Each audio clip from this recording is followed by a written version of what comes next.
اسف جدا كانوا دفعونا، ربنا يصبر قلبك. اعي شويه هو يا بنت. الشخص اللي عايزين نفهم ايه اللي حصل بالظبط. اعي شويه.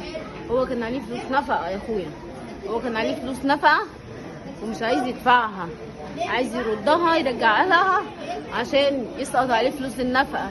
هي ما رضتش، طلعت تهجم عليها، وخالتي كانت في الشقه والعيال، كسر عليهم الباب، كسر عليهم الباب ومعاه السكينه يا اخويا. طعنها يا اخويا 3 طعنات يا اخويا، 3 طعنات، 3 طعنات يا اخويا.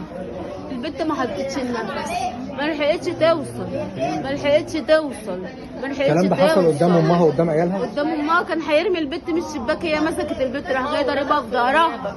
كان هيمسك البت يرميها من البتاع من الشباك، راح جاي ضارب رضا في ظهرها وضربها طعنتين يا اخويا، واحده هنا وواحده هنا، واحده هنا وواحده هنا. كل ده عشان النفقه؟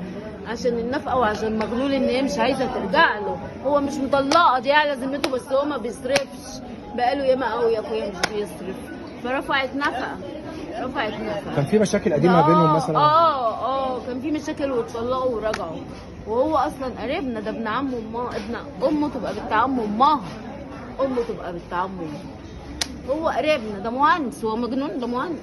يعني هو في عقليه وفاهم ومدرك فاهم ومثقف. ومدرك، ما بيشربش سجاير، ما بيشربش سجاره، ما بيشربش ولا اي حاجه خالص.